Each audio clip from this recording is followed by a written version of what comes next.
আমাকে বোঝার জন্য যে সময়, সেই সময়টা আমি নিচ্ছি, বা আমাদেরকে বোঝানোর জন্য। কারণ এখানে আপনার ভূমিকা অনেক বড়।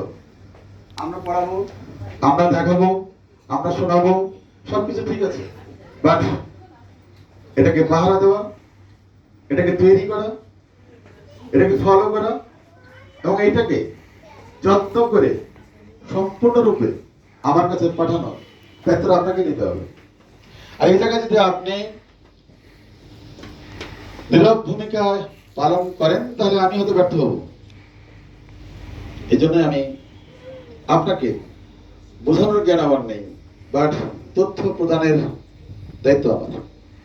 সেই তথ্যগুলো দিচ্ছি। নাম্বার ওয়ান, যারা আমার বিভাগের প্রধান দয়, আমার স্পোকেনের একজন ইন্সট্রাক্টর, হয়তো কি আমি শুনেছিলাম, অনেক কথা বলার চেষ্টা করেছে, অনেক কথা বলেছে। একাডেমিক যে কথাগুলি তারা বলেছে, সেগুলিকে কিভাবে এস্টাবলিশ হবে সেগুলো আমি বলবো। একাডেমিক কথা যদি আমি বলা শুরু করি, তাহলে অনেক সময় লাগবে, দরকার নেই। সময় কথা বলবে, সময় কি হবে কি হবে না সেটা আমি সময় আপনারা বুঝতে পারবেন। এক্ষেত্রে কিভাবে কি হবে, cadet coaching, Mirpur cadet coaching, যারা আমাদের মধ্যে এই মুহূর্তে শিক্ষার্থী আছো, যখন শিক্ষার্থী আছো তোমরা একটু দাঁড়াও। যারা আসছো আজকে ক্যাডেট কোচিং করার উদ্দেশ্য নিয়ে মিরপুর ক্যাডেট কোচিং এসেছো,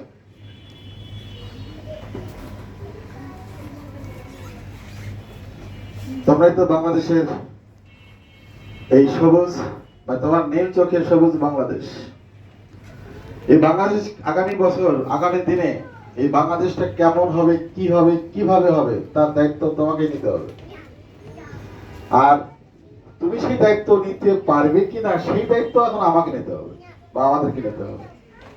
অর্থাৎ আমরা তোমাকে যেভাবে গড়াবো, আমরা তোমাকে যেভাবে পথ দেখাবো, সেই পথেই তুমি নিজেকে এস্টাবলিশ করবে।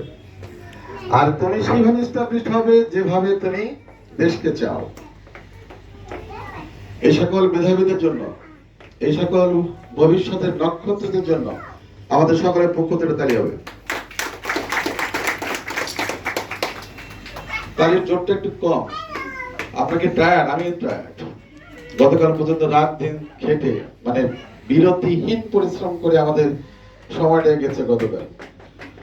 আমি কালকে ভোরে বেরিয়েছি, বাসায় ফিরেছি অনেক পরে, এর আগে রাত্রে 2টা 3টা 4টা পর্যন্ত। কালকে আমার ঘরের মানুষটা, মানে আমার মহাপরিচালক, সে নিজেই হাজির, যে আসলে আমি এখানে না অন্য কোথাও, না আসলে কি করি। সব সময় বলছি, এই ম্যাডাম নিতে পারলেন না তোকে, তাইরা বাবা রে বাবা, খুব শক্ত না? আচ্ছা বেলুন গুলো ওদিকে দেন, কয়েকটা বেলুন নিয়ে পিছনে দেন, তোমরা খেলো। তো এসে দেখি আমি আসলে আমার রুমে কাজ করছি।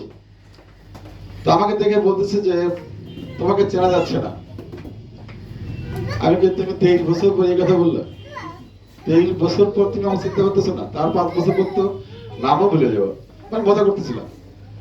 কয় না, তোমার ভিতরে অনেক ক্লান্তময় একটা চেহারা ভেসে উঠেছে। আমি হ্যাঁ, ঘুম নেই, কাজ যাচ্ছে, সেক্ষেত্রে আমি পারছি না, কারণ কাজ আমাকে ছাড়ছে না। তো আমি ক্লান্তময়, অনেক ক্লান্ত, পরিশ্রান্ত, এটা কোনো বিষয় নয়। এর মাঝখানেও আমি খুব আনন্দিত। তার কারণ আজকে সকালে ওরিয়েন্টেশন ক্লাস ছিল, সেখানেও কথা বলেছি, এই কথাই বলেছি। এবং এরপরে ঠিক এই ওরিয়েন্টেশন ক্লাসে তোমরা যারা এসেছো, সকালে ছিল বালকদের, এখন হচ্ছে বালিকাদের, দুইজনের দুই নেচার। একটি দেশের উন্নয়নে, সমাজের বা পরিবারের উন্নয়নে শুধুমাত্র ছেলেদের ভূমিকায় নয়, এখন মেয়েদের ভূমিকাও অনেক বেশি। সেক্ষেত্রে সকালের যে আমার কথা ছিল, যে ভবিষ্যৎ আশা ছিল, ভবিষ্যৎ পরিকল্পনা ছিল, সেই আমি খুব ডিস্টার্ব ফিল করছি। প্লিজ একটু যদি আপনারা বাচ্চাকে সামাল দেন। না, একটু সামাল দিতে হবে না, সরি, কিছু মনে করবেন না। আমি কথা বলতে পারছি না, কথা যারা শোনার জন্য ওয়েট বুঝতে পারছি না। একটু বাইরে না, বাইরে কান্নাকাটি করো, বাইরে নাও, বাইরে বলান, বাইরে নাও, যাও না বাইরে, সমস্যা নাই তো, ডাকবে, সমস্যা নাই। এই বাবু, এই এই এই যে এই যে আমার তো সাহস